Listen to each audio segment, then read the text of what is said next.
네, 2025년 8월 5일입니다. 오늘 인사이트는 일단 최고위원 후보로 출마하신 장영하 변호사님 모시고 장영하 변호사님과 먼저 대담을 좀 하고 그 다음에 이제 인사이트 구체적으로 뉴스 전해드리는 시간으로 하도록 하겠습니다. 네, 장 변호사님, 예. 뭐 일단 뭐 인사 시청자분들께 인사와 뭐 또 간략한 뭐 소개 말씀 안녕하세요. 같은 거 해주시죠. 예. 우리 저 강영석 의원님, 변호사님을 사랑하는 우리 저 애청자 여러분 반갑습니다. 제가 이번에 그 보수파를 제대로 살리고 또 이재명을 공격해서 그 괴물 총통 독재 무너뜨리고 또 우리 국민의힘을 단합해서 이기는 정당으로 승리한 정당으로 만들기 위해서 최고위원에 출마했습니다. 우리 저 애청자 여러분들의 많은 성원과 지지 부탁드리겠습니다. 반갑습니다. 네. 네, 우리 장 변호사님은 사실 성남에서 예. 굉장히 오랫동안 활동을 하시면서 그렇죠. 변호사 생활을 판사 마치고 변호사 생활을 시작한 게 성남에서 1990년이셨던가요? 91년. 91년 2월 달에. 네, 그러니까 그 이재명과 거의 이재명보다 조금 먼저 시작하신 거예요? 이재명하고 같이. 이재명, 예. 그러니까 제가 1989년 3월 달에 성남 법원에 판사로 발령받아서 왔고요. 네, 그 판사로 발령받아서 법정에 들어가 보니까 네, 이재명이 막 이제 개업한 시출내기 사법연수원 수련 변호사로 네, 법정을 오기 시작했습니다. 네. 그러니까 성남 물론 이재명 뭐 저는 대통령이라 붙이기도 싫습니다만 네. 그냥 워낙 사실 너무 잘 알잖아요. 제가 네. 그래서 붙이도 싫습니다만 이재명이라는 사람하고 이재명이라는 사람은 성남에 오래전부터 살고 있었으니까 네.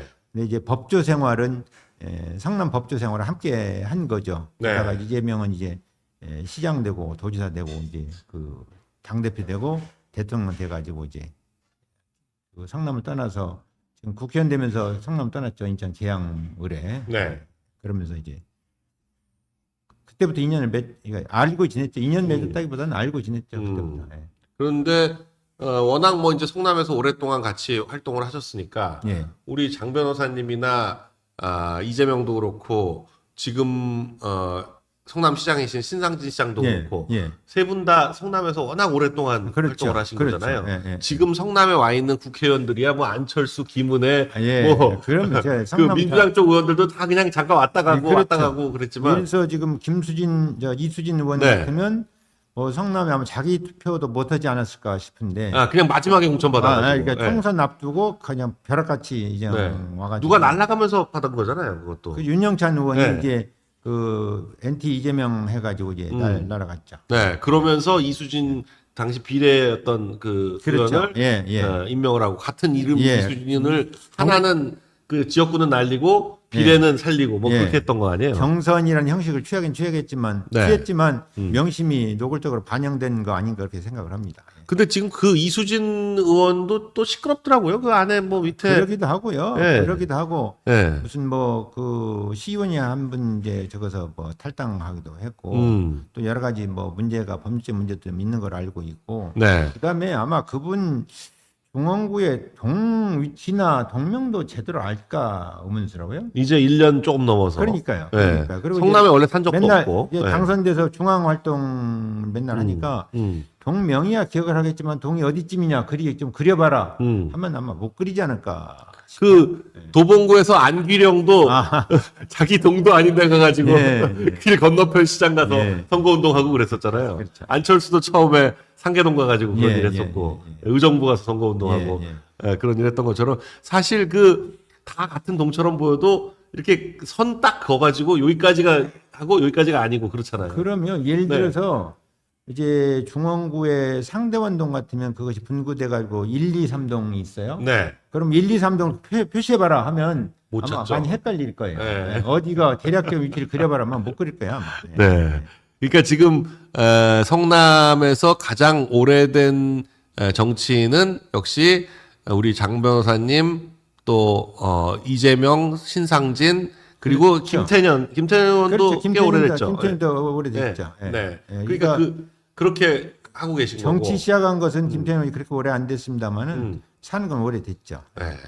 그러니까 사실 성남에서 굉장히 오랫동안 이재명을 봐오셨기 때문에 예. 지난 대선 전국에 굿바이 이재명이라는 책도 쓰시고 그 이재명에 관련된 책을 그거 2권 쓰지 않으셨어요? 이제 그 다음에 이제 굿바이 범죄꾼. 네. 그러니까 이재명이 명백한 범죄꾼이에요. 그러니까 네. 범죄를 직업 삼아 한다고 표현할 수 있을 정도로 범죄꾼이에요. 그래서 굿바이 범죄꾼 이렇게. 근데 이제 굿바이 이재명이 굉장히 많이 팔렸잖아요. 그때 막 한- 베스트셀러 올리고 그랬었는데. 핫했죠. 한 네. 이제 대략 한 10만 부 나간 것 같은데 그때 네. 이제 한창 막 그 나갈 때 음. 그 책을 공고를 못 해가지고 그때 공고를 했으면 아마 적어도 몇만 권, 뭐 한 1만 권, 10만 권 다 나갔을 텐데 네. 그게 맥이 끊기니까 그 다음에 또 이게 회복이 잘 안 되더라고요. 네, 그래서 그럼에도 불구하고 한 10만 권 정도 나갔습니다. 네. 그러니까 뭐 사실 요즘 같은 출판 환경에서 10만 권짜리 저자가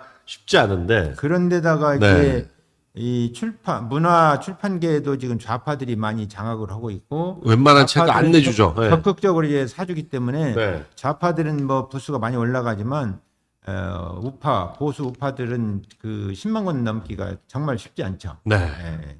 그러니까 그런데 사실 그러니까 이재명한테는 사실상 눈의 가시 같은. 그렇죠. 그러기도 하고 네. 제가 사실은 이제 법원 판사를 했습니다마는 저는 사실 원래 그 특성으로 보면 주특기로 보면 그 검사를 갔어야 돼요. 네. 근데 그럼 왜 검사를 안 갔냐면 검사는 수사만 잘한다고 이게 그 인정받고 대우받는 것이 아니라 네. 이제 위에 그 권력 그러니까 검사 동일체 원칙에서 네. 그 정치 권력을 봐서 그 비율을 잘 맞춰야 되잖아요. 네. 전혀 그런 부분에 이제 싫고 그런 부분을 해서 검찰을 가지 않았는데 제가 좀 예리하게 봅니다. 네. 어떤 사물을 보거나 음. 그래서 좀 이따 이제 말씀드리겠습니다만은 부정선거에 대해서도 이런 것 때문에 부정선거다고 이제 명백히 제시할 수 있는. 네. 근데 안타깝게도 제가 이제 죄송합니다만 강 변호사님 포함해서 부정선거를 주장하는 분들이 좀 이렇게 예리한 맛이 조금 제가 볼 때는 아쉬웠어요. 네네. 저는 맞습니다. 아마 나중에 네. 이제 저한테도 계속 이런 점 저런 점 뭐 연락해서 늘 말씀해 주시고 있죠. 그러기도 하고 어쨌든 그 투표지 형상이나 네. 이런 것으로 봐서 이것은 도저히 나올 수가 없는 투표지다. 네. 나올 수가 없다고 한다면 얼마나 부정이 있었느냐 보면 이건 명백한 부정선거의 증거다. 이런 것을 제가 나름대로 이제 논리적으로 좀 주장을 밝힐 수 있어요. 네. 그래서 이제 그런 결과로서 무슨 뭐 부정선거라고 법원에서 쉽게 인정해 주지는 않겠지만 네. 그러나 여론을 확보하는 그런 좀 예리함이 있어요, 제가. 네. 그러다 보니까 이재명들이 많이 저를 그런 부분을 이제 아는지 어떤지 모르지만 좀 두려워한다고 생각합니다. 그러니까 네. 지금까지 직접 저를 공격한 것은 그때 이제 조폭들 관련해서 김용판 의원이 그거 관련해서 저를 공격한 거 외에는 거의 없어요. 그리고 몇 건 추가로 고발한 것도 있지만 다 뭐 무혐의 되고. 그러니까 제가 참 신기하다고 생각하는 게 이재명한테 가장 아픈 부분이 그 김부선 씨 문제하고 예. 그리고 우리 장영하 변호사님이 제기했던 여러 문제들이거든요. 그럼요. 예. 장 변호사님이 사실 여러분들은 잘 모르시겠지만 그 성남 FC 관련한 문제. 그렇죠. 여러 가지 제가 저랑 장 변호사님이랑 처음 알게 된 게 성남 FC 문제를 저희 그때 그렇죠. 네.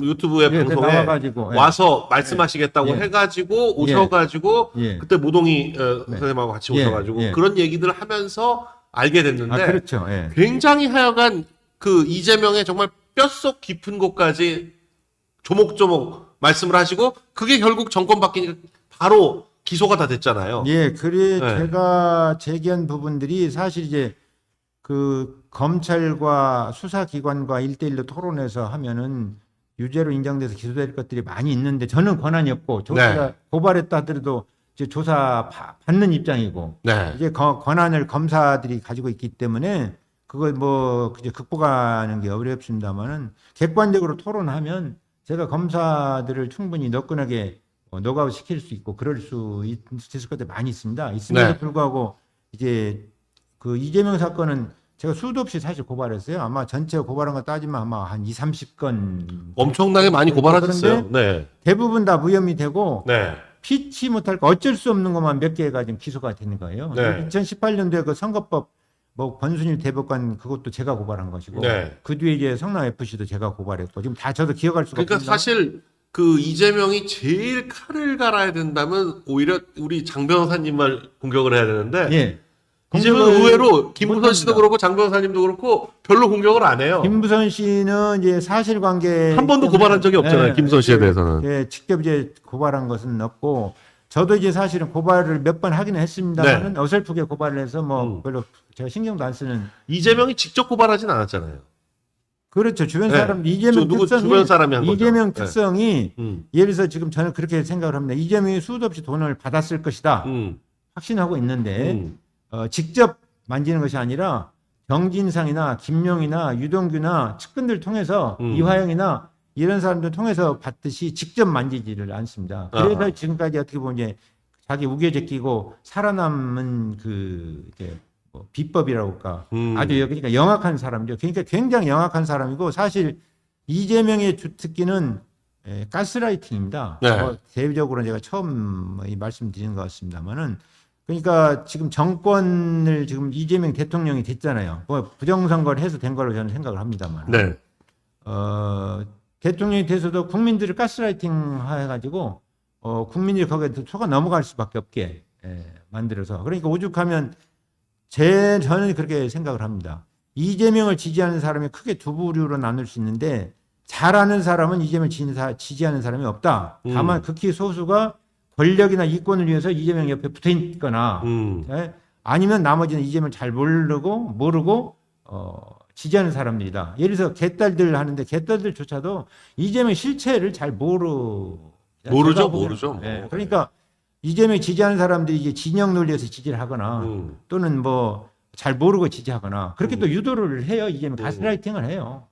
대표적으로 지금 이재명 가스라이팅은 대표적으로 그 큰 걸 내세우면 그 친형 이재선과의 갈등 문제, 싸움 문제도 완전히 전체적으로 이재명이 다 팩트로 보면 잘못한 거거든요. 네. 내가 보기에는 그렇습니다. 그런데 그걸 자기 지지 세력한테는 마치 큰형이 잘못이 있는 것이냐, 큰형이 뭐 오히려 어머니에게 패륜인 욕하고 것처럼. 때려패고 네. 뭐 인사 개입하고 큰형이 큰형이란다. 이재선 씨가 네. 형제도 여러 대 있으니까 이재선 씨가 그 뭐 어머니를 협박했다든가 때려패줬다든가 그 또는 뭐 인사에 개입했다든가 뭐 이런 부분들은 제가 알기에는 다 거짓말이고 가스라이팅. 그러니까 예를 들어서 지금 그 뭡니까 이재선 씨가 어머니한테 협박했다고 하는데 그 협박 내용이 뭐냐면 전에도 한번 제가 말씀드렸습니다만은 그 어머니 집에 가서 전화로 이재명을 이제 그 백종선하고 해서 이제 이재명을 만나서 얘기를 하려고 네. 뭐 그래도 안 들었겠지만 어쨌든 만나려고 해서 안 오니까 전화로 이재명에게 너 지금 당장 집으로 안 오면 어머니 집으로 집으로 안 오면 너희 집 이재명 집 우리 집 자기 이재선 집 엄마네 집 또 교회 불사 지른다 이렇게 말을 했어요. 네. 근데 그것이 어머니에 대한 협박이 아니잖아요. 이재명에 대한 협박이지. 협박이면 근데 그것을 마치 또 이제 경찰이나 검찰이 또 교묘하게 약식 명령에 그것이 어머니에 대한 협박한 것처럼 존속 협박한 것처럼 이렇게 공소 사실에 약식 명령이 기재되게 만들어 가지고 네. 그걸 근거로 해서 이제 그 가스라이팅 하는 겁니다. 그 전체가 이재명 그렇습니다. 근데 지금 이재명의 지금 이재명 정권의 지금 이 현재 상황을 지금 총통 독재다 이렇게 지금 말씀하고 계신데. 그렇죠. 괴물 총통 독재죠. 그러니까 지금 이제 최근에 그 정부 광고 매체나 광고 시장을 좀 시대에 맞게 다시 개편해야 된다 이렇게 말을 했잖아요. 네. 근데 그거 우리 강 변호사님도 강 의원님도 잘 아시지만은 그것이 순서성이 전혀 없어요. 그렇죠. 그건 부실이고 네. 자기 측근들 또는 자기 그 다른 사람들에게 광고를 나눠주려고 이권을 그러죠. 나눠주려고 네. 하는 거죠. 그러니까 단편적인 예를 들면 그런데 그런 것 특성을 좀 잘 파악할 수 있거든요. 원약 특성을 잘 파악할 수 있으니까. 그러니까 이재명이 말하는 거는 겉으론 그럴듯해 보이지만 뒤에는 다 뭔가 자기하고 관련된 이권이라든지 뭐 이런 게 다 있는 거죠. 그래서 이재명의 말은 그런 것에 해당되는 이제 말은 정반대로 해석하면 됩니다. 네. 시간이 지나면 그것이 그러니까 조적조, 조국의 적은 조국이라는 말이 한때 유행했는데 네. 조적조는 약과입니다. 이재명의 과거의 말과 현재 행동이 드러난 행동에 비춰보면 그건 완전히 그냥 그러니까 조적조는 저리 가라 할 정도로 정반대되는 행동을 하고 있고 그래서 제가 이렇게 비유를 좀 하고 있어요. 봉사 코끼리 손바닥으로 코끼리 만져서 이제 코끼리를 파가기 이 게임을 생각을 하는데 네. 그러니까 이재명을 파간 데서 단기간 지금 잠깐 하는 말 가지고 파악을 하면 절대 안 됩니다. 그래서 네. 지금 이제 최근에 이재명이 지금 대통령 되고 나서 6월 3일 날 됐으니까 지금 2달 정도 됐잖아요. 네. 석 달 됐나요? 2달 됐습니다. 2달. 6, 7, 8. 네. 2달 됐나요? 네. 그러니까 2달 가지고 이재명이라는 사람 실체를 파악하는 너무 짧은 기간이에요. 그러니까 네. 그 장님 손바닥이라는 얘기죠. 그러니까 이재명을 제대로 파려면 오랫동안 봐와야 되고 또 그런 것이 이제 이렇게 예리한 뭐 우리 강 의원님이나 강 변호사님이나 저처럼 좀 이렇게 예리한 맛이 있는 사람들이 파악을 해야 제대로 파악을 할 수 있어요. 네. 그래서 아니 근데 아주 단적으로만 보더라도 예. 그거 한번 띄워볼까요? 이재명이 들어와가지고 망해먹은 지금 금액만 보더라도 일단 소비 쿠폰 한다고 예. 13조를 지금 풀고 있잖아요. 예, 예. 13조를 풀었는데 그 13조 풀고 나서 지금 관세 협상한다고 해가지고 미국한테 3,500억 불, 뭐 1,000억 불, LNG 수입한다고 1,000억 불 이렇게 예. 4,500억 불인데 예. 이 4,500억 불은 4,500억 불이면 금액으로 따져서 거의 6, 700조 가까이 되는 그럼요. 돈인데 예, 예. 6, 700조 가까운 돈을 지금 미국 관세 협상에다가 쳐박았는데도 불구하고 0%에서 15%로 올라간 거 아닙니까? 그렇죠. 예. 네. 그렇게 해서 몇백조 지금 말아먹었죠. 그러니까 15만 원 나눠준 효과가 지금 싹 없어졌다 그러는데 거기에 지금 증시에서 세금 조금 더 걷겠다고 1조, 2조 더 걷겠다고 하다가 지금 하루 만에 113조인가요? 그 시가총액이 예, 날라갔죠. 예. 폭락해가지고. 네. 예. 거기다가 지금 그 추경 때문에 아마 그 국채 발행을 또 한 20조 한 것 같아요. 예, 예. 뭐 이런 것들도 있고 하여간 지금 그 이재명이 2달 만에 국가 예산 국민들의 호주머니를 털어간 게 지금 장난이 아닙니다. 그 이재명이라는 사람이 대통령 되면 우리나라가 베네수엘라행 고속 직행 열차를 타게 된다고 이제 전협도 많이 얘기했죠. 말을 네. 해왔는데 네. 결국 두고 보십시오. 아마 네. 이제 여러분들 국민 여러분들 지금 뭐 우리 저 자유민주 세력이 우리 보수 우파가 똘똘 뭉쳐가지고 이재명 그 약점을 공격해가지고 빠른 시간 내에 끌어내려야 우리나라가 그래도 그걸 막을 수 있죠. 네. 나중에 보십시오. 결국 다 돈 빼먹고 네. 지금 저 경기도도 지금 이재명 그 저 도지사 하는 기간 동안에 4년 동안에 부채가 엄청 늘었다는 거예요. 엄청 늘었고 성남시장 시절에도 처음에 모라토리엄도 가짜로 선언했지만 네. 먼저 부채를 안겨줬다고 제가 그렇게 알고 있거든요. 네. 도지사도 그렇고 결국 우리나라도 실질적인 것은 다 빼먹고 결국 이제 거덜나게 만들 껍데기만 남게 만들 가능성이 대단히 높습니다. 네. 예. 그 지금 제가 방금 말씀드린 2.5조 세금 더 거들여다가 증시에서 하루 만에 116조 증발했고 그러니까, 예, 예. 그리고 국채 20조 또 발행했고요. 재정 형편 어렵다고 국채 20조 발행했고 그리고 지금 뭐 희망 퇴직한다 그러면서 지금 40, 50대들 그 IT 업계에서 엄청난 해고를 하고 있는데 뭐 지금 단 2달 만에 완전히 국가가 지금 나락으로 가고 있습니다. 진짜 베네수엘라행 급행 열차를 타고 있는데 그러면 예. 이거를 지금 제대로 지적해서 아니 근데 지금 윤서인 작가가 그림 잘 그렸던데 아니 관세율을 0%로 만든 FTA를 체결한 이명박 대통령한테는 난리를 치던 그렇죠. 예. 국민들이 뭐 방옥병이라고 뭐 예, 그동안 그 17년 동안 정말 잘 살아왔거든요. 저 FTA의 덕분에. 예. 근데 이걸 0%에서 15%로 올려놓은 이재명한테는 뭐 어쩔 수 없는 거 아니야. 잘해준 거다. 이러고 있다. 그러니까 국민들이 이재명 주특기가 가스라이팅입니다. 예. 예. 정말 가스라이팅입니다. 예. 아니 25%는 한 번도 한 적이 없어요. 25% 하겠다고 엄포만 났을 뿐이지 0% 7월 31일까지 0%였어요. 근데 8월 1일부터 15%가 됐는데 잘했대. 그것도 4,500억 불을 이재명이 워낙 약점이 많아서 미국 트럼프처럼 능수능란한 사람에게 네.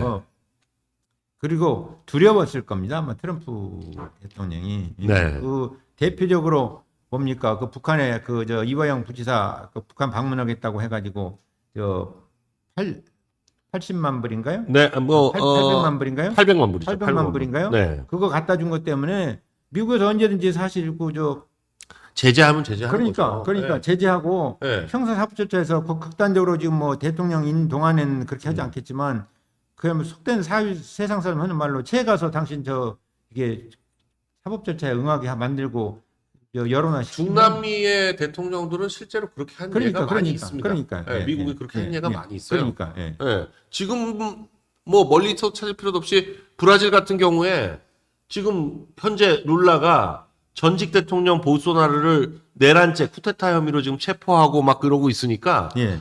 미국이 룰라지만 지금 그 사안을 주도하고 있는 브라질 대법관을 딱 핀셋 조정해가지고 제재를 하고 있거든요. 예. 네, 그런 일이 우리나라에서도 사실은 근데 지금 미국 쪽 유력 인사들이 그런 브라질과 한국을 비교를 많이 하고 있거든요. 브라질은 지금 관세도 50% 예. 보복 관세가 물렸고요. 네.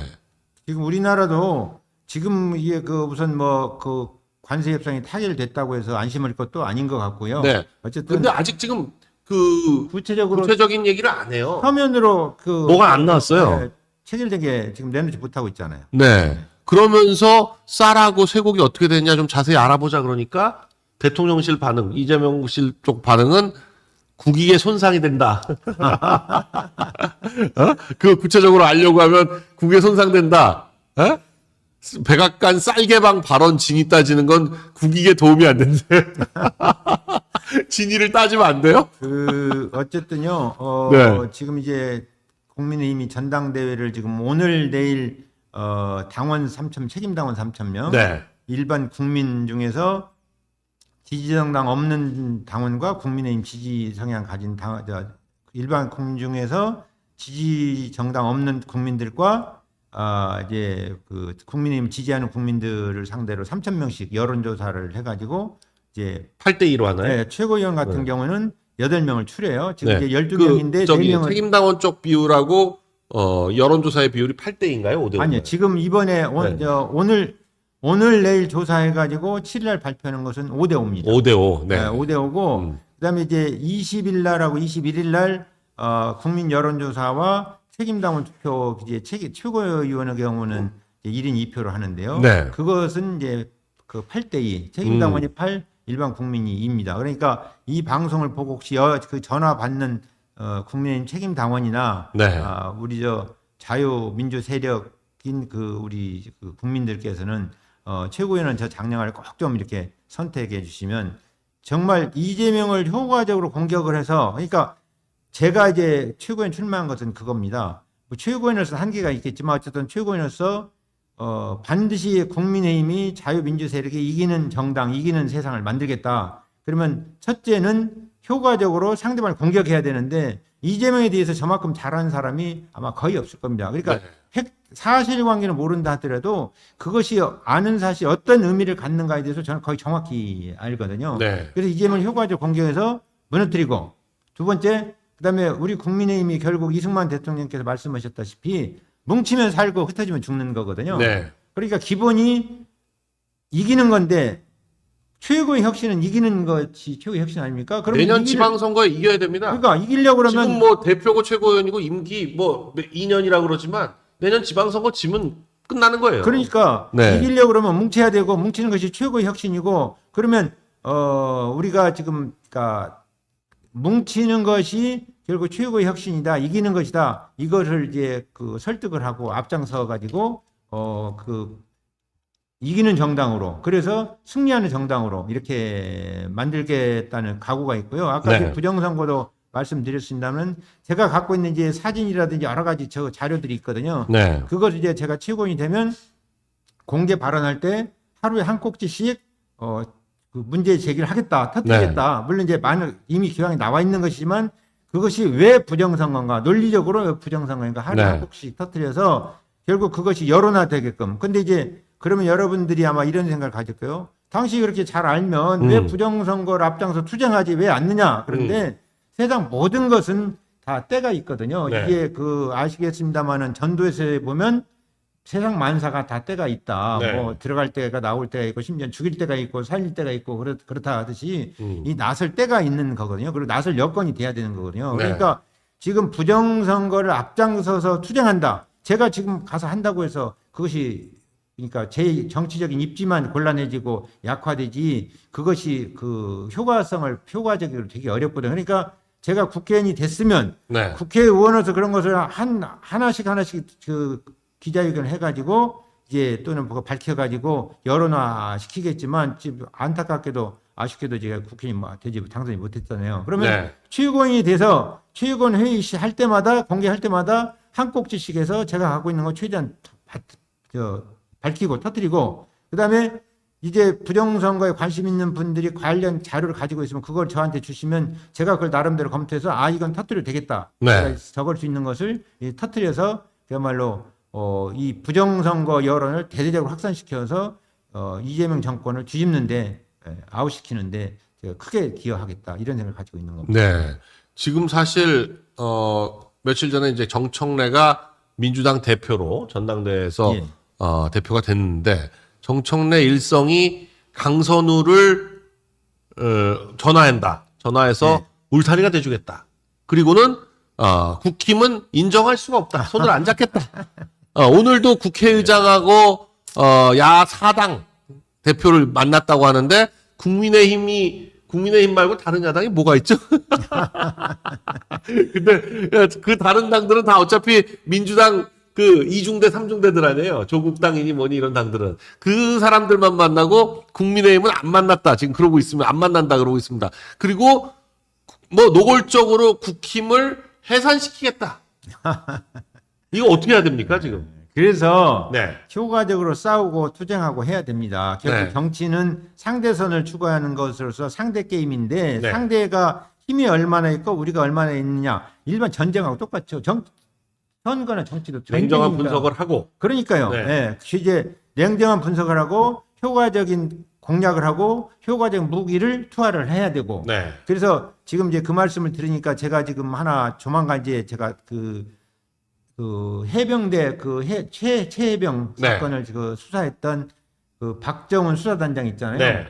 그 사람을 직권남용죄로 제가 조만간 고발하고 기자회견을 지금 하려고 네. 지금 준비 중에 있습니다. 네. 그래서 그것도 이제 제가 사실 지금 최해병 특검이라는 게 그 사람 한 사람 때문에 사실상 만들어진 거예요. 그러기도 네. 하고 네. 그거를 이제 좌파들이 이제 몰아가가지고 지금 여론들이 많이 왜곡돼 있는데 네. 그 부분에서 지금 이제 제가 나름대로 이제 지금 다듬고 있는데 그걸 이제 제가 기회가 닿으면 이제 그 고발장도 여러분들 공개를 하겠습니다만 논리적으로나 타당성 면에서 정확히 맞다 박정훈이 직권남용죄로 처벌받아야 된다 이런 결론이 날 것으로 생각되는데 다만 현재 이제 검찰이나 이제 법원이나가 지금 이재명의 가스라이팅에 이재명의 권력에 눌려가지고 이재명 재판도 절대 중단돼서 안 되는데 불구하고 법원에서조차 무슨 말도 안 되는 핑계 헌법 84조인가 몇 조인가 돼가지고 추후로 연기가 사실상 중단했는데 그런 것도 효과적으로 또 이제 공격을 해야죠. 네. 그래서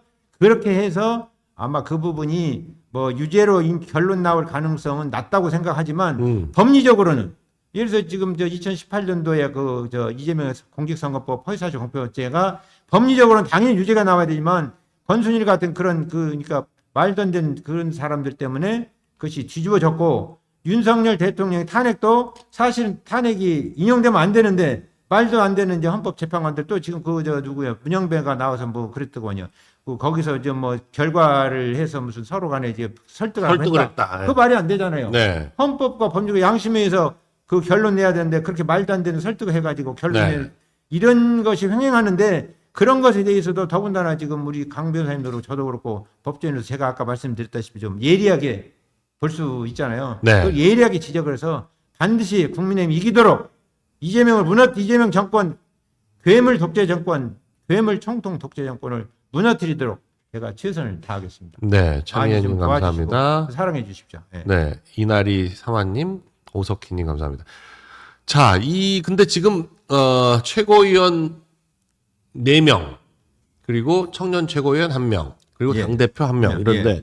이 사실 이제 최고위원으로서 활동을 할 때 예. 결국 이제 당 대표하고 호흡을 잘 맞춰서 해야 그렇죠. 이 최고위원회가 그 예. 활성화되면서 이게 이제 그야말로 당의 최고의 스피커 역할을 해야 되는 거 아닙니까? 사실 그렇죠. 뭐 예, 예. 야당의 최고위원회가 뭐 무슨 뭐 엄청난 권력을 갖고 있고 그런 그럼요. 것도 아니에요. 예, 예, 예. 오로지 이제 최고위원회를 기자들이 많이 와서 취재를 해주고 거기서 나온 발언이 언론에 많이 부각이 되고 그게 당의 의견처럼 비치고 이런 게 중요한 건데 그렇죠. 예, 결국 예. 그런 메시지를 낼 제대로 된 공간을 확보하시려고 지금 최고위원회 나오신 거잖아요. 그럼요. 그래서 네. 그러니까 국민 여러분들 또 그 자유민주 시민 여러분들이 좀 편하게 네. 요즘 아마 그 이쪽 그 우리 지금 사실 성남 수정구의 당협- 당협위원장이세요. 당협위원장입니다. 예. 그냥 현역 정치인인 겁니다. 그렇습니다. 그런데 이 원외기 때문에 무슨 얘기를 해도 언론이 별로 그렇죠. 받아주지도 그렇죠. 않고 예, 그렇죠. 뭐 이런 한계가 있다는 거죠. 언론이 받아주지도 않고 또 네. 말할 수 있는 기회, 기자들 앞에서 말할 수 있는 기회가 만들기도 좀 어렵고요. 어렵고. 예, 그러니까 최고원이 되면 기자들 앞에서 말할 기회도 많이 기회도 만들 수 있고 생기고 또 저 기자들이 뭐 언론이 많이 페이스북이나 보도도 SNS 같은데 글을 해줄 수 올려도 있고요. 예. 기자들이 좀 관심 있게 그럼요. 써주고 예, 이런 게 예. 있는 거죠. 예. 그래서 여러분들이 저를 최고위원 만들어 주시면 정말 저 사람이 이런 면이 있었구나 하고 이제 아마 느끼게 될 겁니다. 저그 정도 할 자신이 있습니다. 네. 자 그런데 지금 전당대회가 지금 한참 진행 중인데 예, 예. 어떻게 보십니까? 이게 좀 그 결국 이제 당 대표가 누가 되느냐가 또 중요하고 또 그 우리 장 변호사님하고 호흡이 좀 그래도 맞는 당 대표는 어떤 후보신가요? 제가 그 이번 대선 국면에서 그 이제 그 김문수 대선 선대위의 진실등 전략단장으로 활동을 했잖아요. 네. 저는 김문수 그리고 후보 뭐 소송하는데 굉장히 역할을 많이 하셨어요. 그럼요. 그러기도 하고 음. 아마 이제 그 마지막에 후보를 밤 3시에 가지고 뒤집으려고 하는 것도 네. 결국 이제 그게 통하지 그때 않은 가처분 것이 되고, 제가 네. 가처분을 이제 2번을 했어요. 네. 한 번은 이제 법원에서 사실 저는 그 기각은 안 된다고 잘못됐다고 판단합니다만은 기각을 하니까 좀 싼을 했는데 네. 그다음 다시 내 가지고 법원에서 이번에 가처분을 받아들일 것처럼 그 실제 분위기가 그랬어요. 그러니까 그러니까 당에서, 그렇죠. 그 네. 부분이 그래서 이제 그 우리 저 책임 당원들이 결국 김문수로 가야 된다. 네. 가는 게 정상이다. 이렇게 느끼게 돼서 이제 김문수 후보가 확정된 거 되는데 기여했다고 생각을 하고요. 저도 저 사진이 기억이 나는데 우리 원영석 변호사하고 예. 장 변호사님 두 분이 예. 정말 저 때 당에서 막 그 쌍권이 후보 교체를 한덕수로 하려고 하니까 예.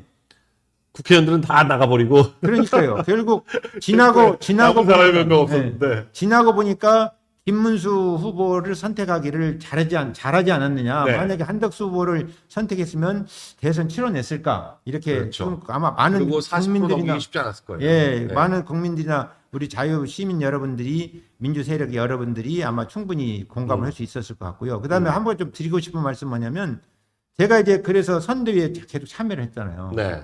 이 당이 선거를 치르려는 생각이 별로 없어요. 그러니까 예를 들어서 저는 이제 그 노조의 준법 투쟁처럼 대선 정말 이겨야 되겠다는 의지가 없고요. 그냥 적당히 땜빵해서 그냥 넘기겠다. 근데 그런 과정에서 제가 실제 겪은 일이 제가 이제 이동호 관련 기자회견을 이제 그 소통관에서 그 하려고 했는데 네. 그것도 못하게 해가지고 결국 며칠 후에 당사에서 했고요. 음. 그 다음에 또 이재명이 성남 시민들 사찰한 의혹이 밝혀졌어요. 그 시장 비서실에 있던 컴퓨터에서 그 택시 기사가 승객을 녹음한 파일이 나와가지고 네. 사찰했다 해가지고 기자회견을 했는데 그걸 스피커 바꿔라, 뭐 언론에 보도되지 않게 해라 이런 얘기를 들었어요. 그게 근데 그런 사람이 지금 이번에 당을 뭐 책임지겠다고 나선 것을 아는데 그런데 그런 것에 대해서 저는 좀 심판해야 된다고 생각합니다. 네. 그러니까 그 국민 여러분들이 유권자 여러분, 당원 여러분들이 그 사람들의 그 겉모습만 말만 가지고 번지르한 것만 가지고 판단해서는 안 되고 정말 무엇이 누가 가장 진실되게 일관되게 말을 해왔는가 신뢰성이 높은가 그런 것을 염두에 두고 판단해야 된다고 생각하는데 거기에 저는 최고의 대한민국 정치인 중에 가장 신뢰성이 높은 분이 김문수 장관님 후보님이라 저는 생각을 합니다. 그래서 네. 제가 자청해서 그 선대위 가서 활동하겠다고 그래가지고 활동도 하게 됐고요. 또 이제 네. 제가 그런 부분이 좀 예리하고 능력 있고 이제 그러니까 그것이 이제 두려웠는지 어땠는지 모르지만 그 선대위의 핵심 부서에서도 저희 그런 것을 이제 막고 못하게 하고 이제 그래서 제가 능력을 제가 가지고 있는 능력이 100이란다면 그 진실된 전략단장으로서 활동해서 능력을 발휘한 게 저는 한 3할밖에 3분의 1밖에 안 된다고 저는 생각합니다. 네. 자, 오늘 우리 장영하 변호사님 국힘 최고위원 후보, 지금 성남시 수정구 당협위원장을 그렇죠. 맡고 계신데 최고위원 후보로서 사실 이번 전당대회에 예. 현역 의원들이 많이 등장하지 않은 이유가 예. 이게 지금 국회의원 공천하고는 별 관계가 없는 최고위원 선거란 말이에요. 그렇죠. 2년을 꽉 채워봤자 예. 지방선거 꽉 채워봤자 국회의원 공천하고는 관계 없고 결국 내년 지방선거가 문제인 선거이다 보니까 예. 현역 국회의원들은 신동욱 의원, 최수진 의원 정도 나왔나요? 그리고 예. 뭐 청년에 나왔습니다. 청년에 한 명 우재준인가 예. 그 한동훈계로 한 명 나온 것 같은데 그런 것이 그런데 혹시 우리 장 변호사님도 내년 지방선거 때문에 나오신 건가요? 아니면? 그건 아닙니다. 네. 그건 아니고 아까 말씀드렸다시피 지금 이재명 정권이 괴물 총통 독재 정권이 국민들을 가스라이팅하고 권한을 남용해가지고 이렇게 하면 조금 시간이 지나면 아마 자유민주 시민 여러분들은 숨도 못 쉬는 지경이 될 겁니다. 네. 그걸 막겠다, 투쟁하겠다, 무너뜨리겠다. 그리고 우리가 단합을 시켜서 이기는 자유민주 시민들이 되겠다, 국민의힘이 되겠다. 이래서 나온 겁니다. 네. 그러면 최고위원으로서 내년 지방선거 승리를 위해서 뭘 하겠다. 그럼요. 네. 그럼요. 이런 말씀 한 분. 그러니까 네. 반드시 이기는 내년 지방선거 승리할 수 있다. 지방선거는 물론이고, 네. 그죠. 승리하는, 그래서 국민 여러분들이, 국민의힘 여론 지지도도 높이고, 승리하는데, 그러니까 최고의 혁신, 최고의 기회는 승리하는 것이고, 네. 승리하는데 크게 두 가지가 있다. 첫째, 괴물 총통 독재와 효과적으로 싸워야 된다. 네. 투쟁해야 된다. 둘째, 단합해야 된다. 네. 해야 된다. 그것을 앞장서서 하겠다는 겁니다. 제가. 네. 네. 그래서 승리하는 국민의힘, 지방선거는 물론이고 승리하는 국민의힘의 밑바탕이 되고 주춧돌을 놓겠다, 기여하겠다 이런 생각을 가지고 있는 겁니다. 자, 여러분 지금 장영하 후보님 이제 오늘 내일 여론조사를 통해 가지고 지금 12명의 후보들 중에서 8명으로 컷오프가 진행이 됩니다. 이 여론조사는 책임당원들한테 일단 전화가 많이 가긴 가는 거죠. 그렇죠. 3,000명을 골라서 가는 거죠. 네, 그러니까 책임당원들 숫자에 비해서 몇십만인데 거기서 3,000명. 그리고 나머지 전 국민 상대로 해서 3,000명. 네, 전 국민인데 이제 국민의힘 국민의 지지자와 무당층 상대. 네, 무당층. 그러니까 역선택 방지를 위해서 예. 무당 지층은 빼고 그렇게 해서 여론조사를 해가지고 두 개를 5대5로 합산을 해서 8명. 순서대로 이제 네. 커팅하는 거죠. 네, 그런 상황이니까 여러분들 오늘 내일 여론조사 전화를 받으시면 반드시 우리 장영하 후보님에게 투표하셔서 일단 8명 안으로 또 압축될 수 있도록 도와주실 것을 부탁드리겠습니다. 여러분 우리 시청자 여러분께 마지막 한 말씀 해주시죠. 예. 우리 강용석 KNL 강용석 인사의 뉴스 보신 분들 아시겠습니다만은 정말로 투지가 강하고 또 제대로 싸울 수 있고 또 제대로 정말 이 사탕 발림이 아니라 진심으로 국민의힘과 자유민주 세력들을 우파를 보수 세력을 사랑하고 또 존경하고 좋아하는 장영하라는 걸 여러분 느끼셨으리라고 생각을 합니다. 그러니까 지금까지 많은 정치인들이 말만 했을 뿐이지 이제 시건 그러니까 부뚜막에 소금도 집어넣어 짠데 말만 하고 그걸 행동으로 옮기지 않았는데 저도 사람이다 보니까 모든 것을 다 100% 행동으로 옮긴다고 장담하지 못합니다. 그러나 최대한 제가 말씀드린 것을 실천하고 또 앞장서서 투쟁하고 그래서 이기는 국민의힘 또 이기는 자유민주 시민 사회를 또 우리나라를 발전을 시키는 그런 역할, 미랄의 역할, 한 톨의 미랄의 역할을 할 것을 약속을 하면서 다시 한번 저 장영하에게 관심과 애정을 보내주시고 또 많은 사랑을 베풀어 줄 것을 진심으로 간절하게 간곡하게 부탁드립니다. 네. 감사합니다. 오늘 장영하 변호사님, 장영하 최고위원 후보 모신 인사이트는 여기까지 하고요. 잠시 후부터 우리 인사이트 매체와 관련한 영상 잠깐 보시고 인사이트 본격적으로 진행을 하도록 하겠습니다. 네, 장 변호사님, 대단히 감사합니다. 감사합니다. 네. 고맙습니다.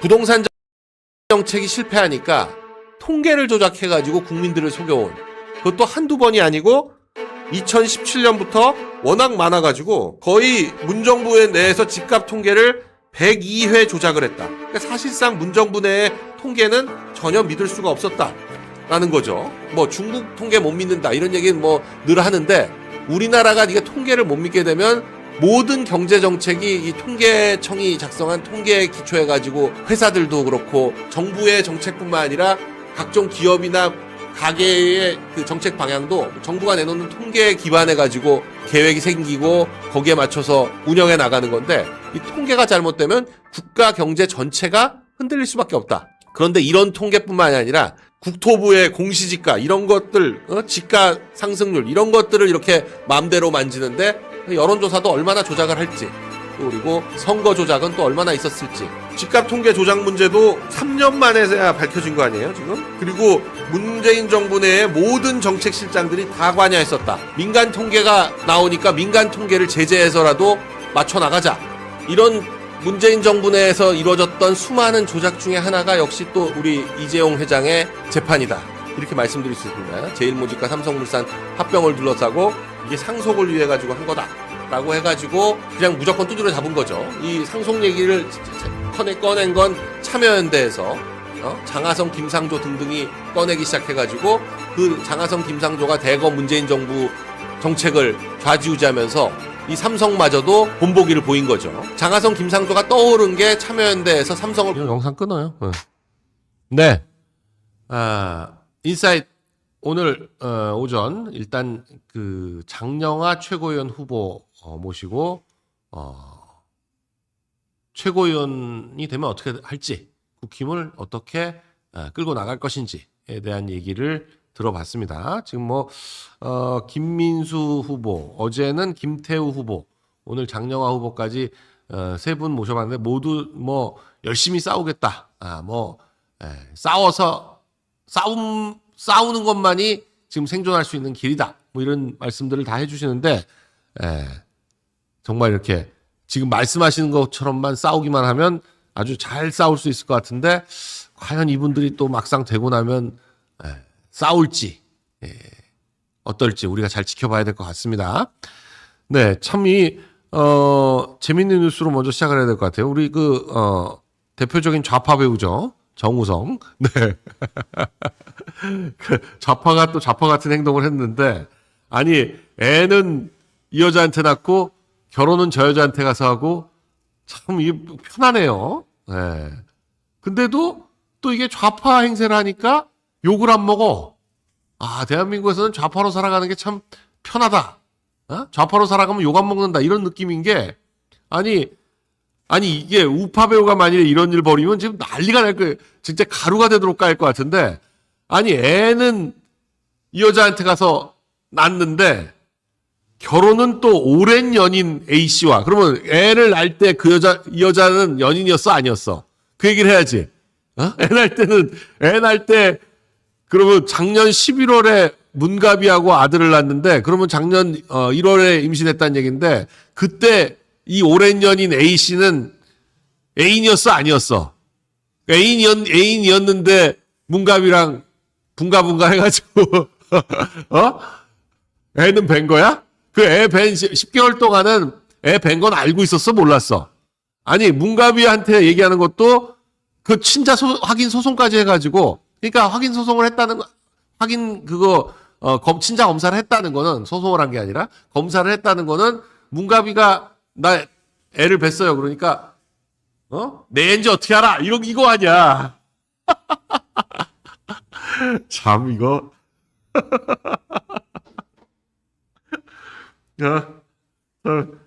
기가 막힙니다. 기가 막혀요. 네. 뭐 하여간 그런데 결혼도 아니고 또 혼인 신고를 했다니까 결혼식은 안 했나 봐요. 네. 결혼식은 안 하고 혼인 신고만 했다. 네. 참. 아니 그러니까 저 이거랑 비교해서 배우 양동근 씨는 저 윤계엄 옹호한 목사가 누구예요? 어떤 목사님 얘기하는 거예요? 뭐 목사님들 중에 이제 윤 대통령 계엄에 대해서 우호적으로 보시는 목사님들이 몇 분 계신데 소년보 목사님 행사에 참여했다는 것만 가지고 까이는 바람에 그거 변명한다고 이제 순수한 신앙심으로 간 거다. 이럴 정도로 지금 욕을 먹는데 야 이거 참 소년보 목사님. 예.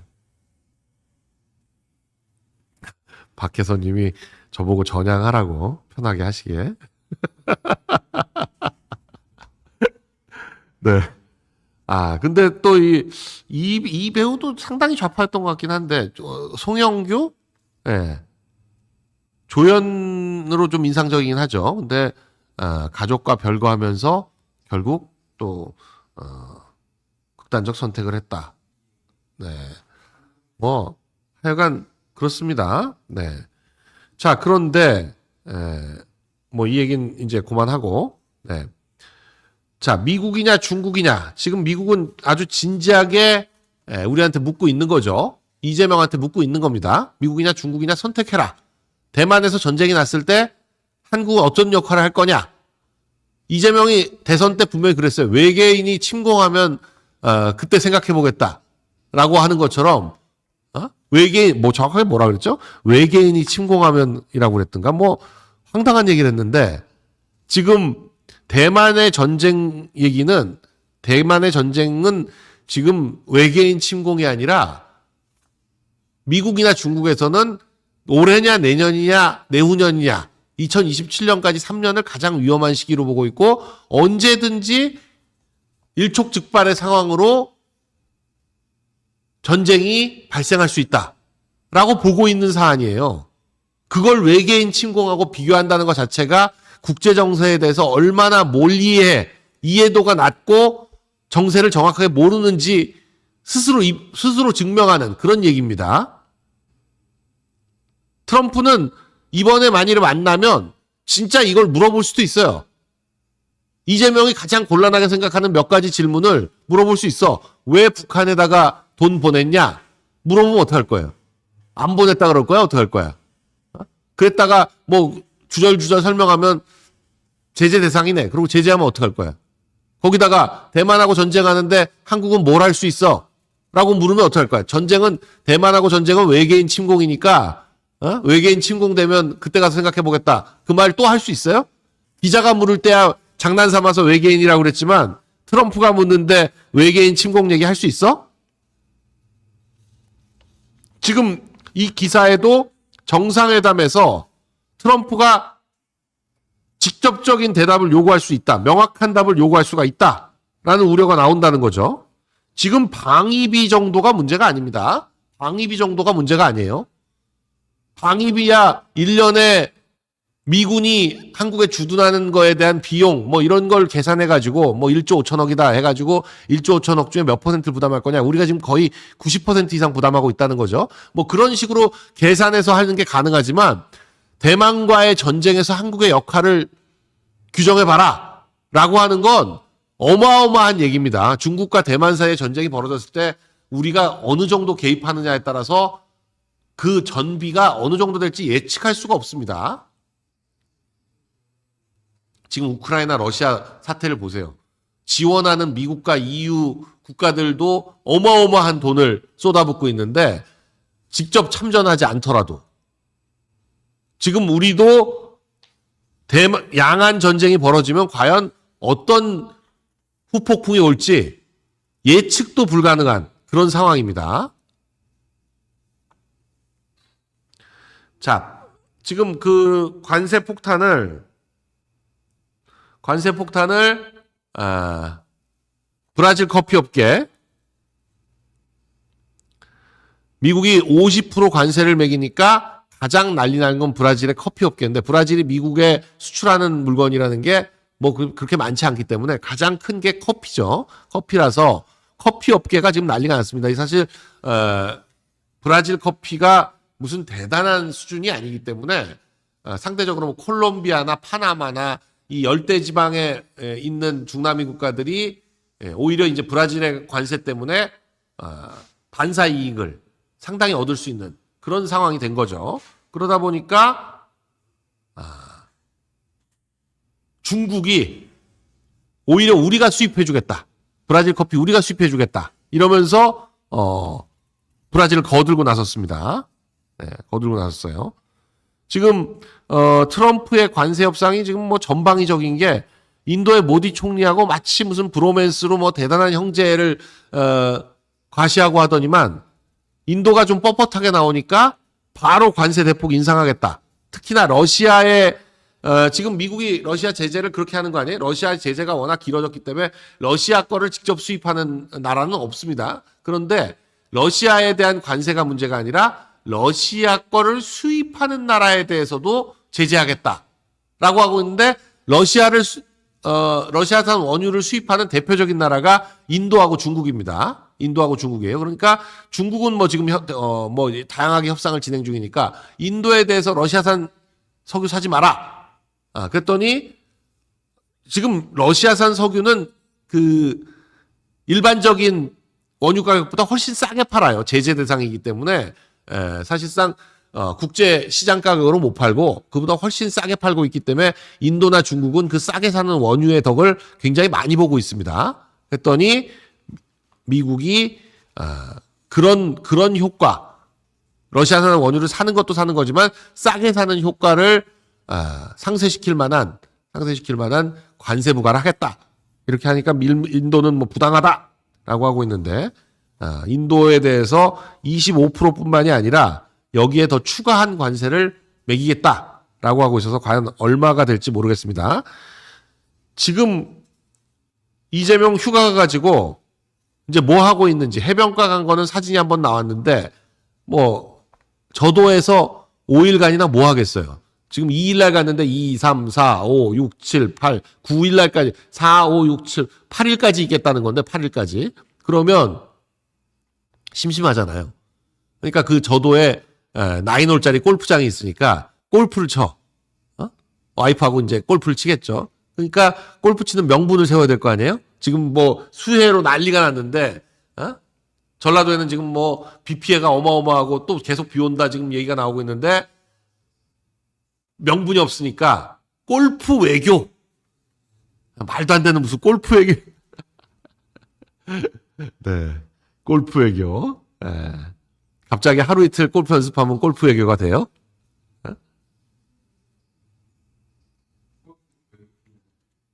아니, 저것도 윤 대통령 골프 쳤다고 윤 대통령 쪽에서도 골프 외교 준비한다 그랬는데 그거 비난 어마어마하게 했어요. 아니, 저렇게 워케이션이라며. 책 보고 영화 본다며.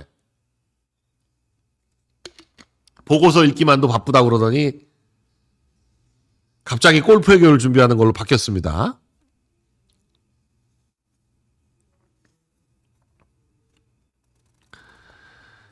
자, 지금 뭐 이재명이 그 말씀드렸듯이 2달 만에 수많은 돈을 국민 세금, 국민에 대한 부채, 그 증세 이런 걸로 뽑아 먹더니만 가장 확실하게 또 빨리 진행하는 건 북한과의 관계에 있어서 윤 대통령이 했던 조치들입니다. 대북 확성기 아예 다 철거를 하고 있고, 또 그리고 지금 정동영은 북한과 교류하겠다는 민간 단체들한테 기금을 지원하겠다. 뭐 이런 소리를 하고 있어요. 남북 협력 기금을 통해서 지원하겠다. 이러고 있습니다. 그러니까 북한과 교류하겠다는 단체들이라는 게 뻔하죠. 다 좌파 단체들인데 이 좌파 단체들한테 나라 돈 퍼주겠다. 근데 사실 민간 단체가 그 어설프게 북한에 뭐 지원했다가는 다 대북제재 위반이에요. 지금 뭐 이화영이 800만 불 보낸 걸로 지금 7년 8개월 맞아서 살고 있는데 지금 섣불리 민간단체가 지원한다? 쉽지 않습니다. 근데도 기금을 지원하겠다는 건 좌파 단체들 돈 주겠다는 얘기예요. 북한에 퍼주는 것도 퍼주는 거지만 좌파 단체들 돈 준다는 얘기야. 지금 모든 이재명 정부하에서 벌어지는 일들은 크게 보면 두 가지입니다. 나라 돈 빼가지고 국민들한테 돈 퍼주기 하면서 표를 사는 행위 아니면 자기들 지원하는 단체들 아니면 뭐 조합 뭐 조금 뭐 그런 명분으로 만들어가지고 자기 지원 세력들한테 돈 퍼주는 거. 모든 행태가 다 농공행상이야. 이거 민주당도 지금 그렇죠. 이재명 갤러리에 포상한다. 대선 승리 기여한 사람들한테 포상한다. 아니 포상을 뭘로 해? 뭘로 하는 거예요? 돈으로 주나? 이재명표 지역사랑 상품권 저런 걸로? 지금 쿠폰 말고 쿠폰 또 이제 지역사랑 상품권 또 나왔어요. 쿠폰은 약간 카드로 하고 이러니까 조금 빼먹을 게 좀 없는지 또 지역사랑 상품권 등장했습니다.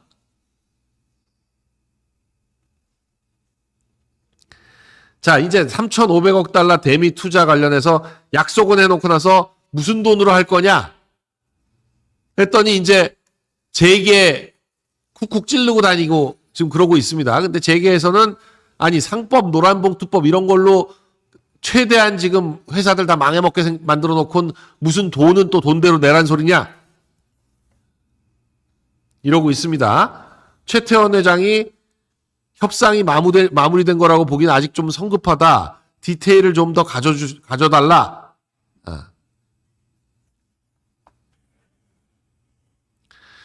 자, 소비 쿠폰 얘기가 계속 나오지만 이 소비 쿠폰이 정부 예산만 가지고 하는 게 아니라 지방 정부 예산도 쓰거든요. 지방 정부 그러니까 5대5 정부 예산에 오면 그 광역자치단체 25%, 기초자치단체 25% 이런 식으로 내는데 기초자치단체들이 돈이 없어요. 그러니까 소비 쿠폰 이 서울시의 25개 자치구가 2차 소비 쿠폰을 위해서 써야 되는 돈이 820억 원인데 820억 원을 도대체 어디서 마련하냐?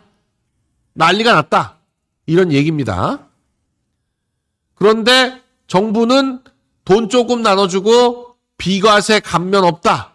이러면서 증세기조 본격화하고 있는데 이것 때문에 지금 이제 증권거래세 올리고 대주주 기준 완화해가지고 낮춰가지고 50억에서 10억으로 낮추고 이거 하다가 지금 증시 박살 난 거죠. 증시 박살 났습니다. 오늘은 어때요? 오늘 증시는 어떻습니까? 안찌마님 감사합니다. 네. 오늘 또 조금 회복이 됐네요. 오늘 조금 회복이 됐는데 그래봤자 지난 금요일에 떨어진 거를 아직 전혀 회복 못하고 있다. 3,200을 회복을 못하고 있는 그런 상황이네요. 자, 정청래가 대표가 되고 나서 뭐 야당을 어떻게든지 압박을 하겠다. 검찰 언론 사법개혁 특위 이게 아니라 검찰 언론 사법개혁이 아니라 검찰 언론 사법 장악특위죠. 장악특위. 장악을 하겠다. 지금 그러고 있습니다. 그래서 뭐 폭풍처럼 몰아쳐서 정광석화처럼 끝장을 낸다. 뭐 이런 얘기를 하고 있습니다. 네. 이러면 이럴수록 이게 정치라는 게 오랫동안 보면 그렇습니다. 이 손도 맞 부딪혀야지 소리가 나는 것처럼 한쪽이 강성으로 나가면 반드시 반대편에서도 강성으로 대응하게 돼 있어요. 그렇게 돼 있습니다. 그래서 뭐 국힘이 지금 좀 힘자랑하려고 덤벼들지만 결국 이렇게 되면 이재명 정권 내내 전국이 계속 불안정하게 갈 수밖에 없다. 그럼 뭐 저런 식으로 계속 입법 장악했다고 190석이라고 일방적으로 몰아치면 뭐 국힘이 가만히 있겠나요? 그럼 이제 장외투쟁으로 가는 거죠. 누가 지금 대표가 되던 국힘의 그러니까 민주당이 이런 식으로 계속 뭐 몰아치겠다 이러면 그럼 국회고 뭐고 다 정기국회고 뭐고 다 나자파 집어 던지고 장애투쟁으로 가는 겁니다. 장애투쟁으로. 그거밖에 방법이 없어요. 필리버스터 지금 뭐 법에 정한 방법으로 해도 저렇게 말도 안 되게 밀어붙인다면 그럼 더 이상 국회가 의미가 없는 거죠. 국회의원직 총사퇴, 장애투쟁, 아니 전부 사표 써놓고 대표한테 맡겨놓고 전 국회의원들 장애투쟁으로 나서는 거예요. 그거밖에 방법 없지 뭐.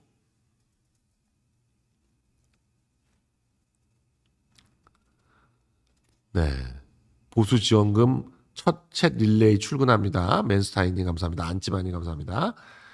자, 국힘은 해산시킬 정당이니까 아예 만나지도 않겠다. 악수도 안 하겠다. 그러니까 서운하다.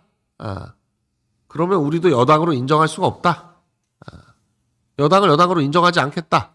야당을 파트너로 인정 안 하면 여당을 여당으로 인정하지 않을 수밖에 없다. 네.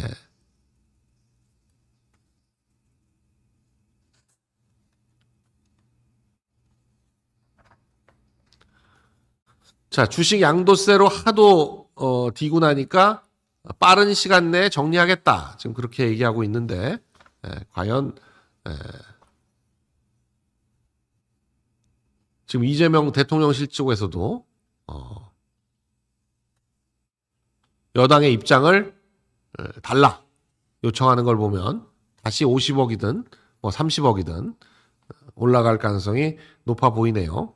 정청래는 국힘 해산 못할 거 없다. 통진당도 의원직 박탈당했다. 뭐 이러고 있어요. 네.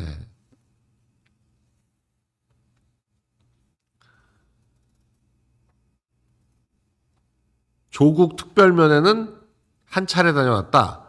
사면에 대해서는 침묵이 금이다.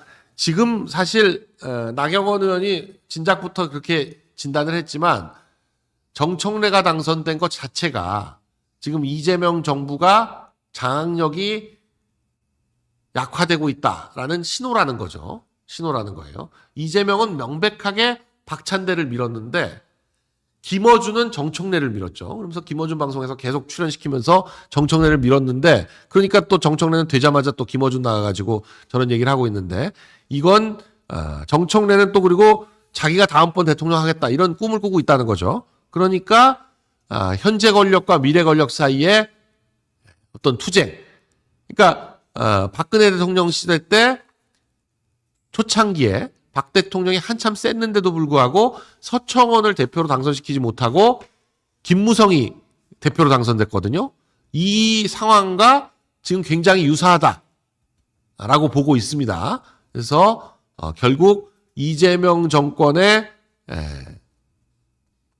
이 어떤 위기는 정청래로부터 시작될 것이다. 지금 뭐 개딸들은 박찬대가 안 된 게 부정선거라고 지금 난리 났어요. 난리 났습니다.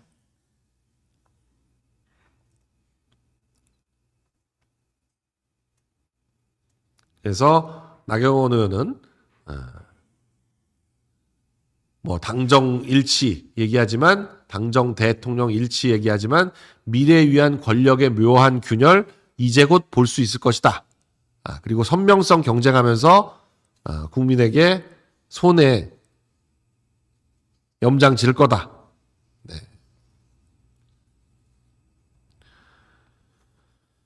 그리고 자 결국 이제 국힘의 당대표 경선은 대여 투쟁.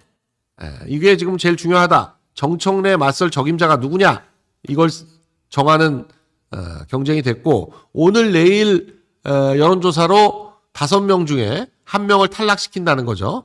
과연 주진우냐 아니면 안철수냐 조경태냐 이 3명 중에 1명이 지금 탈락할 걸로 보여집니다. 주진우, 안철수, 조경태 셋 중에 1명이 탈락할 걸로 보이는데 국민 여러분이 조경태를 탈락시켜서 이 한동훈계를 아주 말살을 해야 됩니다. 지금 명백한 한동훈계는 뭐 저는 이번에 누가 돼야 된다 이거보다도 누가 되면 절대 안 된다 이런 말씀을 드리고 싶어요. 조경태와 양양자 그리고 함은경, 김근식, 그리고 우재준 요렇게가 지금 사실상의 러닝메이트 같이 나란히 서서 사진도 찍었어요. 지금 당에서는 러닝메이트 자체를 금지시켰는데도 불구하고 나란히 서가지고 사진도 찍으면서 자기들끼리 으쌰으쌰 하고 있는데 첫 번째로 저러고 있습니다 지금. 네. 첫 번째로 5명으로 압축하면서 조경태부터 떨어뜨려야 된다. 네.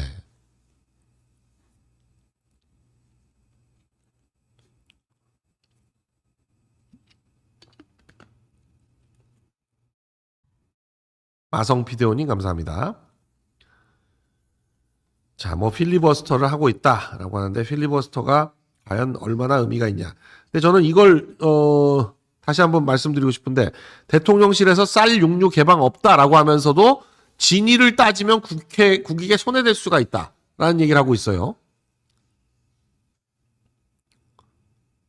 아니 협상을 하고 와서 그렇게 자화자찬을 할 거면 도대체 협상 내용이 뭔지 확인을 해야 될 거 아니에요. 자기들이 얘기하는 걸 어떻게 믿어? 백악관에서 명백하게 다르게 얘기를 하고 있는데. 그러니까 뭐가 맞냐? 확인하자고 하니까 국익에 도움이 안 된다? 이거 무슨 망발이에요? 무슨 개소리야? 이게? 에? 아니 팩트 체크 그렇게 좋아하는 사람들 아니에요? 팩트를 체크해야 될 거 아니야.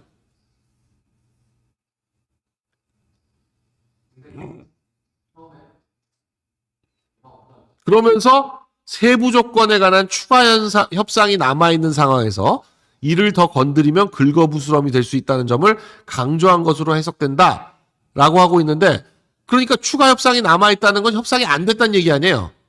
근데 미국에서는 더 오픈할 거라고 하고 있는데 그럼 이거 누가 거짓말하는 거야? 뭐 명백한 거지. 에?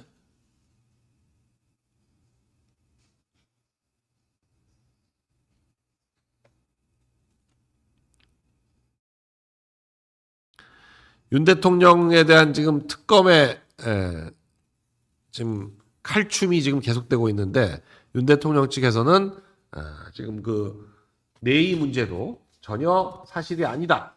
담요로 말하라. 근데 윤 대통령 몸에 불법적으로 손을 대는 순간 법적 조치를 취할 것이다. 네.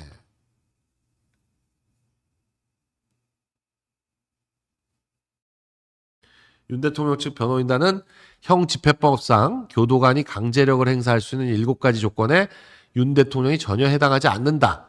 형 집행법 100조에는 교도관이 수용자에 대해서 강제력을 행사할 수 있는데 이때는 수용자가 도주, 자살, 자해, 교정시설 손괴, 타인에게 위해를 끼치려고 하는 때 이런 때가 수용자에 대해서 강제력 행사할 수 있는 경우죠. 근데 윤 대통령은 지금 그냥 검찰의 특검의 소환에 응하지 않겠다라고 하는 거지 여기에 전혀 해당되지 않아요. SBJ 3751님 감사합니다.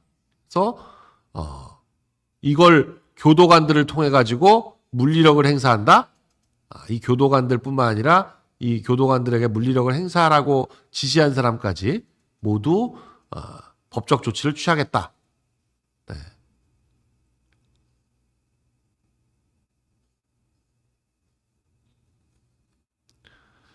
자, 이제 또 세금뿐만 아니라 국민들의 주머니를 털 여러 가지 이제 방법이 지금 대기하고 있습니다. 대표적으로 이제 담뱃값 얘기가 나오고 있네요. 담뱃값 10,000원.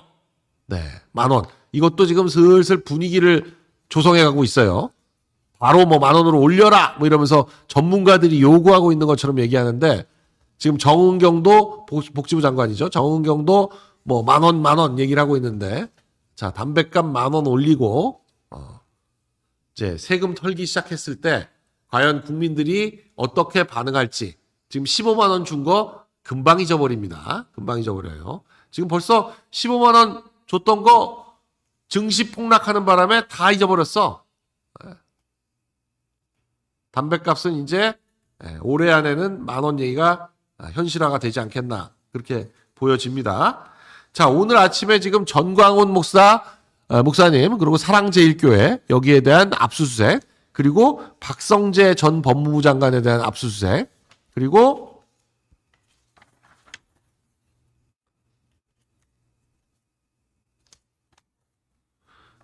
심우정 전 검찰총장에 대한 압수수색, 이렇게 압수수색 얘기가 나오고 있습니다. 그래서 심우정 총장 같은 경우는 이종섭 전 장관, 전 국방부 장관이 호주 대사 임명하고 출국 과정에 관여한 혐의다. 범인 도피, 직권 남용, 뭐 이런 혐의를 얘기를 하고 있네요.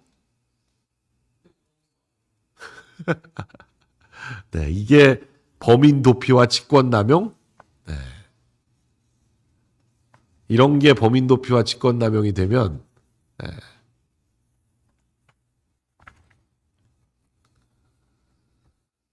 이 특검이라는 데가 그냥 아무 죄명이나 붙여가지고 수사하면 된다.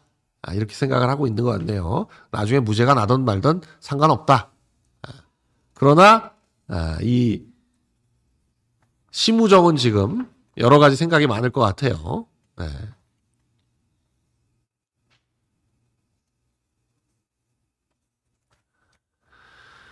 자, 윤석열 대통령에 대해서 10만 원 위자료 판결한 판사는 이 판결하고 나서 바로 나가버렸습니다. 65세 정년돼가지고. 근데 이 판결이 얼마나 웃기는 판결이냐면 원고도 아무것도 입증 자료를 안 냈고 그냥 이런 판결은 원래 그냥 형식적으로 내는 소장이지 실제로 인용될 거라고 아무도 생각하지 않는 소송이죠. 그리고 실제로 박근혜 대통령 때나 뭐 이런 여러 가지 소송이 있었는데 다 기각이 됐었는데 그걸 1심을 맡은 정년 퇴임을 며칠 앞둔 판사가 피고 측에서도 변호인도 선임을 안 했어요. 변호사도 선임. 윤 대통령 측에서도 이건 뭐 말이 안 되는 사건이니까 변호사도 선임을 안 해가지고 있었는데 한기일하고 바로 결심하고 자기 나가기 며칠 전에 선고하고 나가버렸습니다. 10만 원.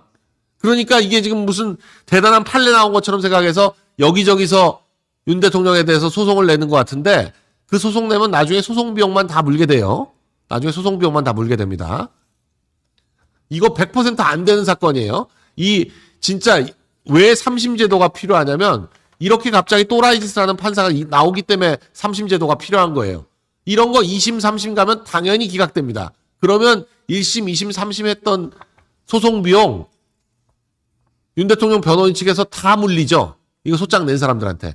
그러면 1인당 10만 원이 아니라 1인 청구한 10만 원이 문제가 아니라 10만 원보다도 훨씬 더 큰 금액 소송 비용으로 물어야 됩니다. 그러니까 이거 괜히 소송 무슨 10만 원 받겠다고 아니 물론 이제 윤 대통령 괴롭히겠다고 내겠다고 하는 사람이야 뭐 할 수 없지만 윤 대통령이 괴로울 것도 없어요. 이 변호사만 선임하면 끝나는 사건이에요. 그러니까 그야말로 괴롭히고 망신 주기 하려고 판짜고 이 좌파 판사하고 손잡고 이 판사가 누구냐? 2017년에 전국 법관 대표회의 의장하면서 그때 양승태 대법원장 물러나게 하는데 큰 역할을 했던 판사예요. 이성복.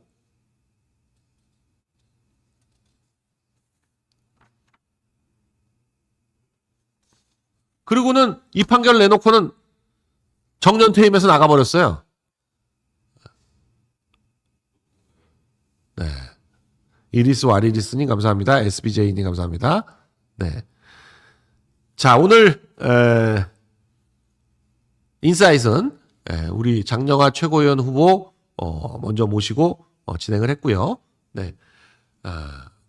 오후에는 이봉규 박사님과의 방송 예정돼 있습니다. 그리고 오후 5시. 네. 그리고 전한길 선생과의 방송은 21일로 미뤄졌습니다. 이 전한길 선생님 목소리가 지금 뭐 아까 통화를 했는데 목소리가 거의 안 나온다고 해가지고 좀 여유 있게 합시다라고 해서 21일로 미뤄졌으니까 어제도 뭐 2시간 반 동안 방송하는 바람에 목소리가 그렇고 토요일에 행진 집회 나서도 또 그래서 목이 맛이 갔다. 그래서 전당대회 하루 전날인 21일 방송을 하기로 지금 약속을 했습니다. 오늘은 이봉규 선생님과의 방송 그리고 내일은 고성국 박사님이 저희 스튜디오에 처음 와서 내일 12시에는 고성국 박사님과의 KNL 예정이 되어 있습니다. 네, 오늘 인사이트 여기까지 하도록 하겠습니다. 대단히 감사합니다.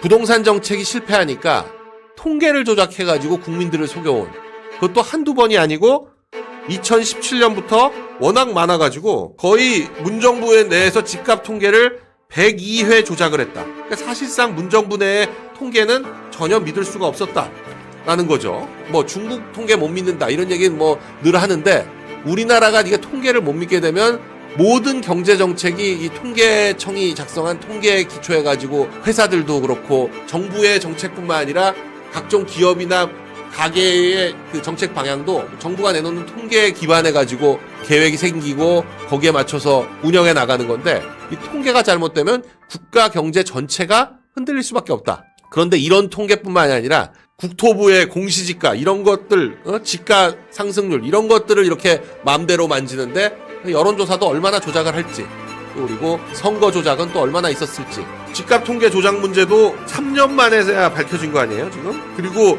문재인 정부 내의 모든 정책 실장들이 다 관여했었다. 민간 통계가 나오니까 민간 통계를 제재해서라도 맞춰 나가자.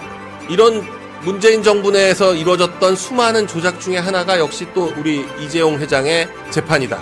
이렇게 말씀드릴 수 있습니다. 제일모직과 삼성물산 합병을 둘러싸고 이게 상속을 위해 가지고 한 거다라고 해가지고 그냥 무조건 두드려 잡은 거죠. 이 상속 얘기를 꺼낸 건 참여연대에서 장하성, 김상조 등등이 꺼내기 시작해가지고, 그 장하성, 김상조가 대거 문재인 정부 정책을 좌지우지하면서 이 삼성마저도 본보기를 보인 거죠. 장하성, 김상조가 떠오른 게 참여연대에서 삼성을 공격하면서인데, 결국 그게 정점을 찍었던 게 문재인 정부에서 이재용 회장을 구속시켰던 거죠. 그리고 그 앞에는 문재인, 장하성, 김상조의 명을 받들어서 한동훈, 이복현이 이 이재용 회장 재판을 이끌어 나간 거죠. 저희가 괜히 이 책을 내는 게 아니라 문재인 정권, 그러니까 민주당 정권이 들어서면 얼마나 조작과 왜곡, 허위, 날조 이런 것들이 횡행할 건지 다시 한번 지켜보자는 차원입니다.